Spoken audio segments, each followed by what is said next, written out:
Salve meus alunos, salve minhas alunas. Vamos aí dar início hoje a um assunto bem interessante que é a computação em nuvem. Computação em nuvem é um assunto extremamente técnico. Então, vão existir palavras, vão existir termos que eu vou estar trazendo para vocês aqui que podem ser que gerem algum tipo de dúvida. E aí eu sempre vou trazer a observação em que estejam atentos a essas palavras, estejam atentos aos termos, que são os termos que a prova gosta de estar cobrando para você, beleza? Então, computação em nuvem, ele é um assunto muito técnico, e a computação em nuvem, ela está aí presente no nosso dia a dia.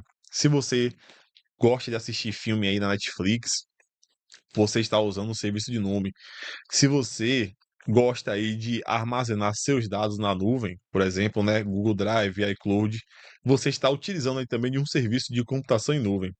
Então, antes de nós estudarmos aí o que é de fato a computação em nuvem faz, como é que ela está sendo dividida, eu vou pedir aqui que vocês prestem atenção na definição que eu vou trazer para vocês. Pessoal, computação em nuvem, a primeira coisa é atentarmos ao termo nuvem. Algumas pessoas elas não sabem o que é que significa essa palavra nuvem. Fernando significa dizer que os meus dados estão na nuvem mesmo, na nuvem lá física que nós temos no tá lá no céu. Negativo. Nuvem, turma, é sinônimo de internet. Então, quando nós falamos computação em nuvem, eu estou falando de uma computação, de um sistema, beleza? Assim posso dizer. Ou, para ficar melhor, de um serviço que ele utiliza a internet como meio. A palavra nuvem foi desenvolvida aí pelos engenheiros de software. Quando eles estavam montando lá os diagramas de rede, eles tinham um desenho para o computador, tinham um desenho para o roteador, mas quando ele falava da nuvem, desculpa, quando ele pensava em internet, ele não tinha um desenho específico para representar. Então, como ele não tinha algo específico para representar a internet, ao de repente alguém teve a brilhante ideia de usar o termo nuvem, né? Vai que eles estavam vendo algum tipo de nuvem lá, se é que vocês estão me entendendo, tava tudo nuviado, né? Então, aí eles tiveram a brilhante ideia lá de utilizar a nuvem, a palavra nuvem, como sinônimo de internet e por aí ficou. Então não existe nenhum exemplo técnico, não existe nenhuma explicação técnica para utilizar esse termo nuvem, e sim uma metáfora bem simples. E lembrando que quando a gente fala nuvem, né, pode aparecer o termo em inglês que é o cloud, né? Nuvem, cloud é a mesma coisa. Então vamos lá, ó. Eu quero aqui primeiro anotar a primeira definição do que seria a computação em nuvem. Turma, computação em nuvem, vou até colocar em vermelho aqui essa palavra, significa virtualização. Virtualização. Vamos entender daqui a pouco o que é essa virtualização, vou explicar para vocês. Virtualização de recursos. Virtualização de recursos. Pode ser recursos, ou eu posso também utilizar o termo serviços. Virtualização de recursos físicos. Vamos entender isso aqui? Pessoal, qual é a função de um pendrive, por exemplo? Você tem um pendrive que é um dispositivo voltado para armazenamento. O pendrive ele é físico, ó. O pendrive ele é físico. Agora imagine que eu peguei o pendrive e virtualizei. O que é virtualizar, Fernando? Você pega aquele pendrive que ele é físico e coloca ele, por exemplo, na internet. Você pega aquele recurso que é físico e você virtualiza ele. Quando você virtualiza, você acabou de criar o Google Drive. Então a diferença do pendrive para o Google Drive é basicamente que o pendrive ele é físico, o Google Drive ele é o quê? Virtual. Mas todos dois são dispositivos, são sistemas voltados para armazenamento de dados. Então a computação em nuvem, de modo geral, ela sempre vai ter o seu recurso físico e que você foi lá e virtualizou, beleza? Então é um exemplo aí da computação em nuvem do serviço de armazenamento. Pessoal, a outra definição que eu quero que vocês anotem é o seguinte: computação em nuvem é uma maneira de acesso remoto a recursos. Em outros momentos, eu já comentei com vocês que quando eu utilizo a palavra acesso remoto, quando eu utilizo esse termo aqui, ó, remota, vou até grifar aqui só para a gente poder relembrar. O que significa ser remoto, Fernando? Remoto, turma, é um serviço, é alguma atividade que você realiza à distância. À distância. Então, o que é ser remoto? O que é por exemplo, um acesso remoto? É um acesso que você realiza à distância, carrinho de controle remoto, que você controla o carrinho à distância. O controle da sua casa, da sua TV, é um controle remoto que você controla à distância. Essa aula que você está assistindo comigo é uma aula remota, porque é uma aula que eu estou realizando à distância. Eu não estou perto de vocês, beleza? Então, a palavra remoto é distância. O filme da Netflix, o filme da Netflix, ele não está na sua casa. O filme da Netflix, ele tá onde, Fernando? Ele tá no servidor da Netflix. Me permitam fazer um desenho aqui para a gente poder entender. Imagine que você é o cara que eu vou chamar de cliente. O cliente é o cara que vai utilizar o serviço, beleza? Você tem um cliente, é que vai utilizar o serviço. E você aqui, turma, ao lado do cliente, você vai ter o cara que vai te fornecer o serviço, que é o provedor. Você tem um cliente e você tem um provedor.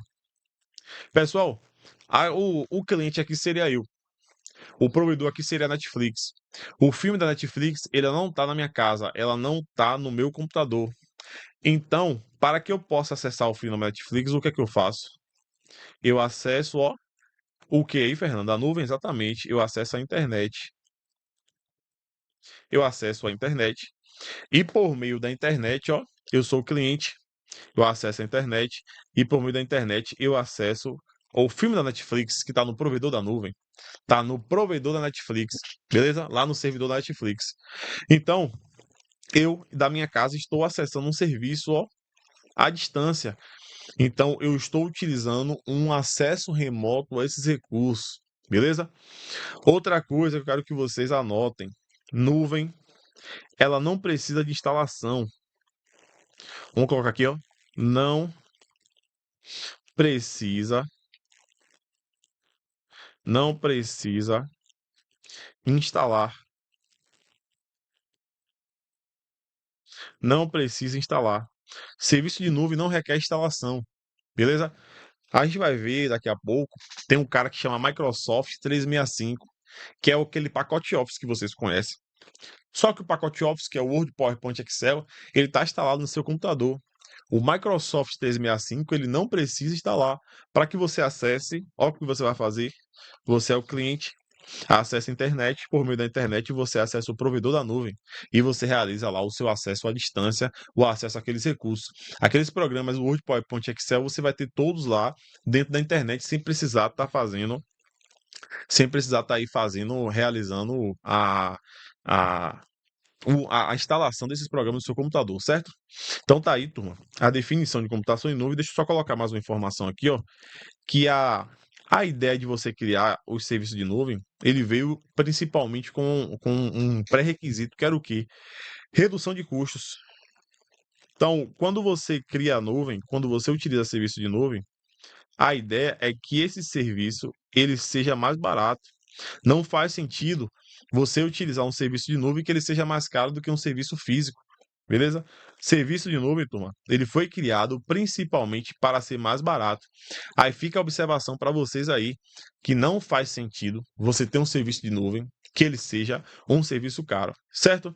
Então, turma, tá aí a definição do que é computação em nuvem. Vocês podem achar diversas definições, existem várias, vocês podem encontrar aí. Eu conheço 14 definições para serviço de nuvem, mas todas elas giram em torno dessas ideias que eu trouxe para vocês aqui. Outra coisa, muita gente utiliza o serviço de nuvem como o serviço de armazenamento, é um dos mais conhecidos, né? Que é o serviço que você usa aí de nuvem. Por exemplo, Google Drive, iCloud, esses serviços aí. Só que nuvem não é isso, turma. Nuvem não é apenas isso. Muita gente acha que serviço de nuvem é serviço de armazenamento apenas, não. Eu dei o exemplo aqui da Netflix. Vou dar um outro exemplo. Quem joga aí deve conhecer um sistema chamado Game Pass. O Game Pass, ele é literalmente você ter o console físico, só que ele de maneira o quê, ó? Virtual. Console, para quem não sabe, é um videogame, certo? Você tem um videogame virtual, ele vai ficar lá, por exemplo, na sua televisão, no seu notebook aí. Você só precisa pagar uma mensalidade, um valor mensal, e você vai ter aquele acesso àqueles jogos que você precisaria comprar um videogame para poder estar fazendo isso. Então você não precisa estar comprando um videogame para poder realizar o acesso a esses jogos. Tranquilo, turma? Então tá aí, ó, a definição do que é computação em nuvem e me permitam agora avançar com vocês aqui com um tópico que é o seguinte: quem já quem já trabalhou aí, galera, já fez TCC, vocês devem conhecer uma Associação Brasileira de Normas Técnicas, conhecida como a ABNT. Lá nos Estados Unidos, você tem uma associação que é parecida com a nossa ABNT, só que ela é voltada para a tecnologia. É a NIST, é o Instituto Nacional de Padrões Tecnológicos, ou National Institute Stand Technology. Um negócio desse aí. Qual é a ideia dela? A NIST, ela tem uma portaria, uma norma, né, posso assim chamar, que ela vai explicar lá como é o funcionamento do serviço de nuvem. E ela me fala o seguinte: o serviço de nuvem, ele vai ser dividido em três partes. A primeira parte são os tipos de nuvem. A segunda parte são as características.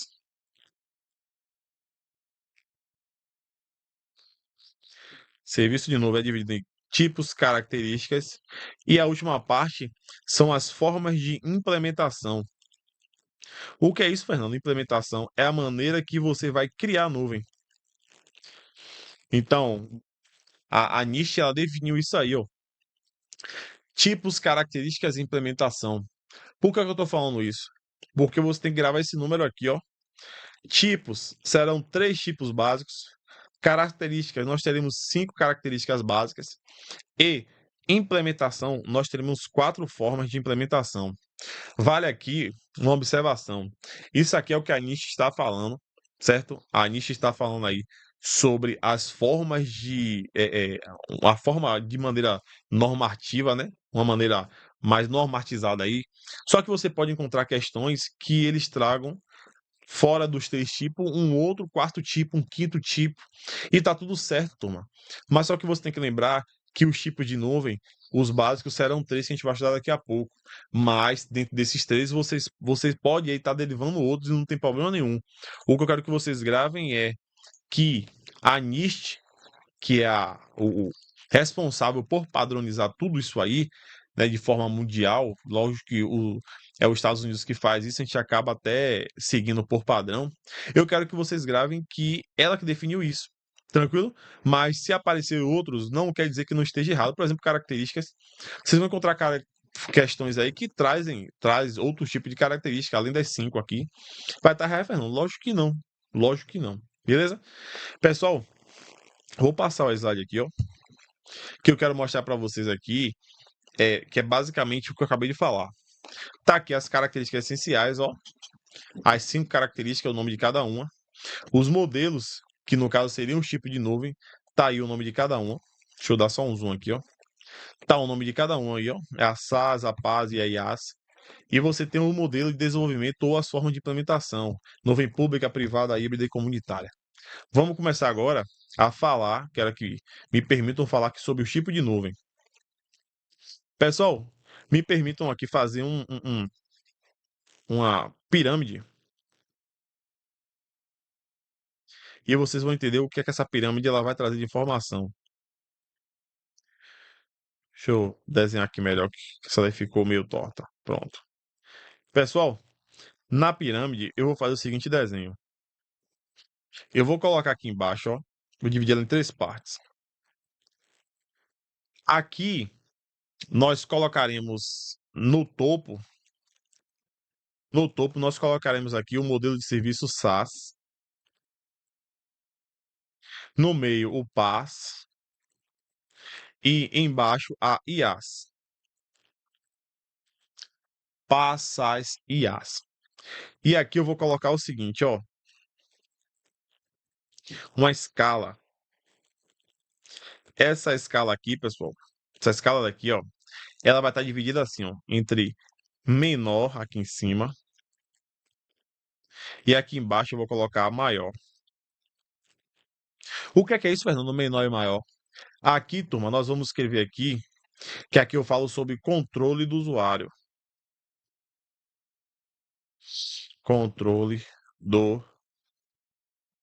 usuário.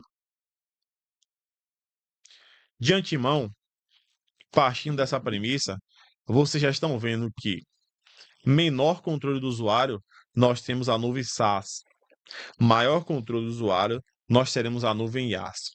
Fernando, como é que é isso? Olhe para cá. Vamos primeiro estudar aqui, turma, o que é cada uma. Beleza? O que é cada uma aí? Aí eu vou explicar para vocês e depois eu volto para essa pirâmide aqui, ó. Olhem só. A primeira nuvem que eu quero que vocês conheçam, deixa eu colocar aqui do lado. A primeira nuvem que eu quero que vocês conheçam é a SaaS, que é a que está no topo da pirâmide. Turma, se vocês pararem para observar, o único que muda, a única letra que muda de um desenho para o outro, de uma nuvem para outra, é a primeira, né? Observe que só o que muda é a primeira, ó. Pessoal, SaaS significa software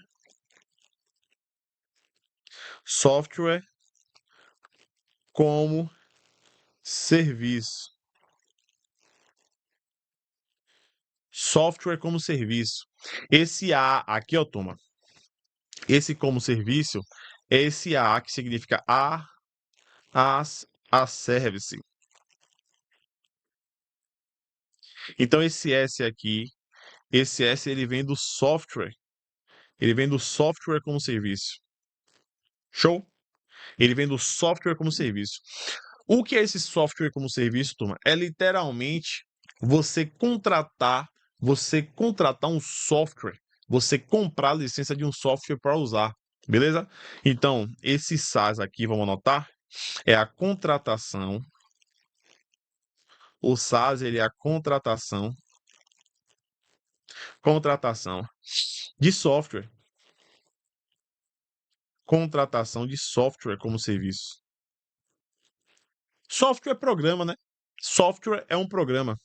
Então, turma, quando eu falo contratação de software, vamos dar uns exemplos. Eu tinha dito aqui no início da aula do Microsoft 365, né? O Microsoft 365 é um exemplo aí de serviço SaaS, que é o software como serviço. Aqui dentro você vai ter o Word, o PowerPoint, o Excel. Lembrando que você não precisa instalar. Para que você use esses caras, é só necessário que você acesse a internet, abra o seu navegador e você vai, por meio lá da plataforma da Microsoft, acessar esse cara tranquilamente, beleza? Você tem um cara também que é o Google Docs. É um exemplo, né? Google Docs. Tem um Google Docs, que é o Google Documentos, Google Planilha, né? Todos esses caras ali são programas, são software, mas você está acessando ele por meio da internet. Então, é um exemplo aí de serviço, de software como serviço. Você tem o Chat GPT também. Todo mundo conhece o Chat GPT. Fernando, o Chat GPT não é IA? Eu não disse que não era. Não falei isso. Eu falei que o Chat GPT ele funciona como um serviço do tipo SaaS. Só uma observação. Você tira, sabe pelo quê? O Chat GPT ele não existe um aplicativo? Porque de fato ele é gerado um aplicativo. Você pode usar ele como um software, beleza? Um programa. E tem vários outros exemplos aí. E aí eu quero já deixar claro aqui para vocês também que o serviço de armazenamento em nuvem, o serviço de armazenamento como Google Drive, iCloud, ele também é um tipo do serviço SaaS, beleza? Então SaaS ele é o software como serviço. Aí vamos falar aqui agora do modelo PaaS. Pessoal, se você não é um programador, se você não é um cara que trabalha com desenvolvimento de aplicativo e criações de sistemas, dificilmente você vai usar esse serviço aqui. Dificilmente você vai usar. Porque esse SaaS, turma, desculpa, PaaS, esse P é o plataforma, é a plataforma como serviço. Plataforma para criação e desenvolvimento de software e sistemas. Então, quem é que trabalha com essa parte aí, Fernando, do sistema PaaS?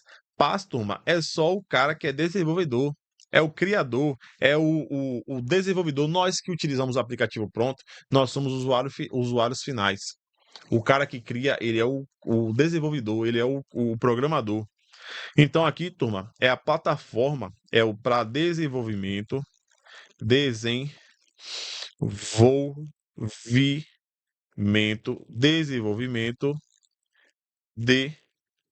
aplicativos e sistemas. Essa é a função aí do sistema PaaS. Eu vou dar um exemplo aqui, que você tem uma plataforma da Amazon, quem já estudou deve conhecer, que é a AWS. Você também tem a da Microsoft, né? Microsoft Azure ou Azure. Imagine a seguinte situação: eu tenho uma empresa, eu tenho uma empresa para desenvolvimento de software, o que é aplicativo. Aí tem 3 pessoas trabalhando comigo presencialmente. Só que depois esses caras eles não podiam vir porque eles moravam em outra cidade, eles não têm como estar vindo para a minha cidade trabalhar na minha empresa. Aí, para que eles pudessem continuar esse processo de desenvolvimento, qual foi a situação?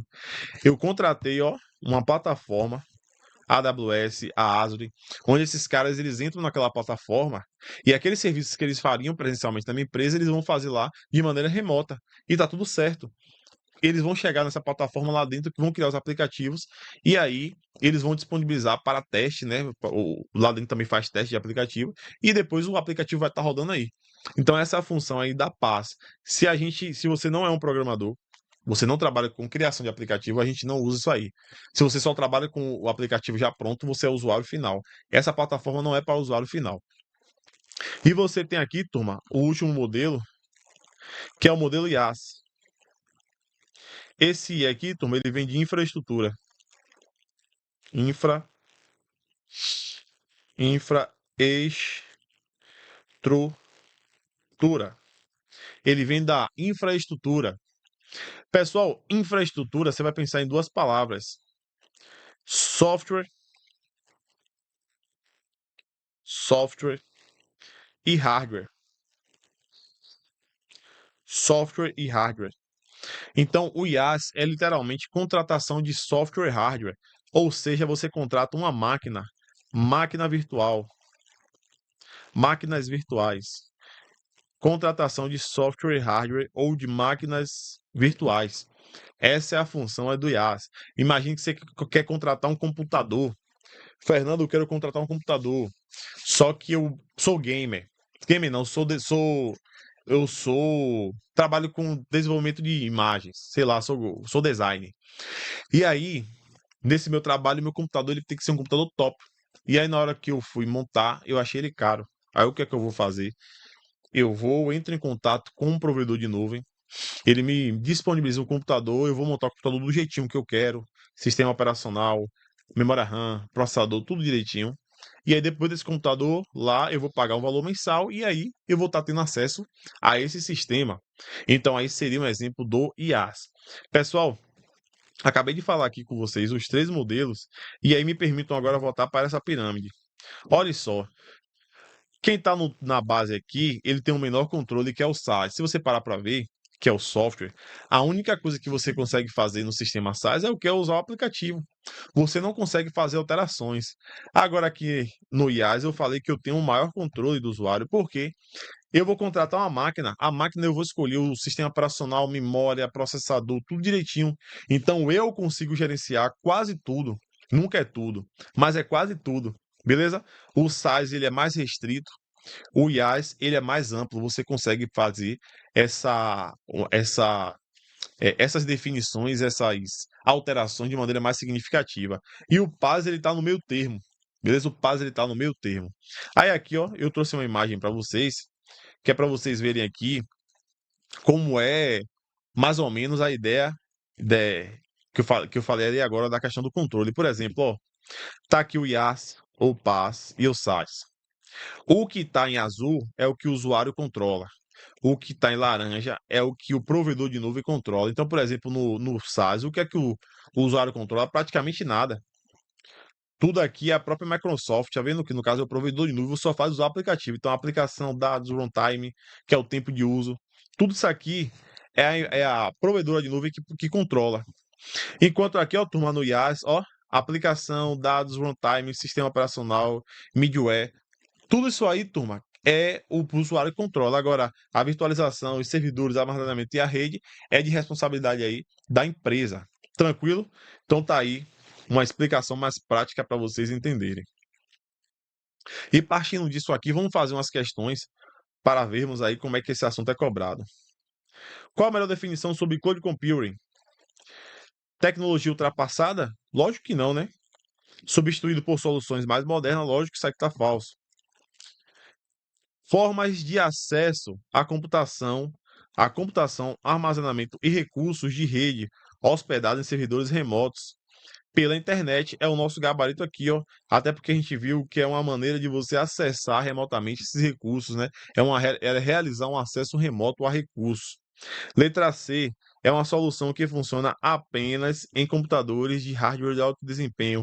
Isso aqui está falso, até porque o processo de desenvolvimento não é de responsabilidade do usuário. Essa ideia de toda a parte de processamento que vai fazer é o provedor de nuvem. Você, usuário, só precisa ter acesso à internet. Letra D, tecnologia exclusiva, cuidado com essas palavras, para empresas de grande porte, não sendo adequada para pequenos negócios. Por ser um tipo de sistema que ele tem a principal função, que é reduzir custo, essa alternativa letra D está totalmente equivocada, porque a ideia dela é exatamente voltada para pequenos negócios por questão de redução de custo.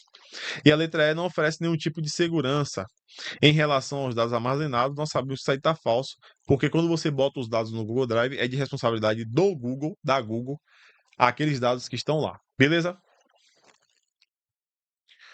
Cabo Marcos, policial militar, utiliza um serviço de computação em nuvem para armazenar relatórios de ocorrência e compartilhá-los com sua equipe. Esse serviço permite que ele acesse os arquivos de qualquer dispositivo com internet, sem precisar instalar programas, até porque nuvem não instala programa, como eu falei com vocês, nem depender de um servidor local. Além disso, o sistema oferece backups automáticos e escalabilidades conforme a demanda.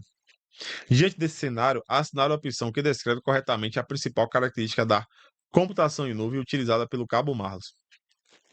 Aí vai, exige instalação, ó, nuvem precisa de instalação, pessoal? Negativo, né? Em cada dispositivo para ter acesso aos dados, garantindo a maior segurança contra invasões. Sabemos que isso aí está falso. Letra B. Armazena dados ao cuidado, exclusivamente em servidores locais da corporação, sem possibilidade de acesso remoto. Eu falei com vocês que nuvem é um tipo de serviço de acesso remoto. Logo, isso está falso. C. Proporciona acesso sob demanda a recursos compartilhados como armazenamento, processamento via internet, é o nosso gabarito. Letra D. Necessita de manutenção física constante por parte do usuário para evitar perda de informações. Não. A manutenção, quem vai realizar é o provedor de nuvem. Letra E. Limita compartilhamento de arquivos apenas para dispositivo conectado à mesma rede interna. Isso está falso. Qualquer pessoa conectada à internet, você consegue utilizar o serviço de nuvem. Software como serviço, SaaS, é um modelo onde o consumidor gerencia a infraestrutura subjacente, redes, servidores, sistemas operacionais, armazenamento, mas não tem controle sobre as aplicações implantadas. Pessoal, a gente acabou de ver que o serviço SaaS é o serviço mais limitado. Então, a gente não consegue aí fazer todas essas alterações aí, como ele falou, redes, servidores, sistemas operacionais. Logo, o gabarito disso aí está errado. No sistema SaaS, a gente só consegue alterar o quê, Fernando? Nada. A gente só consegue usar o aplicativo e mais nada, beleza? IaaS refere-se ao fornecimento de software completo, incluindo aplicativos e interfaces para o usuário final. Pessoal, quem oferece serviço de software completo é o sistema SaaS. O IaaS é a máquina virtual. O IaaS é o sistema completo, no caso, o software e o hardware, a máquina virtual. O modelo SaaS oferece ao usuário acesso a aplicações prontas para o uso, ó, sem a necessidade de instalação local. Show de bola! Vai lembrar do Microsoft 365. O gabarito aí, ele está certo. Beleza? Pessoal, acabamos nosso primeiro encontro aí de computação em nuvem.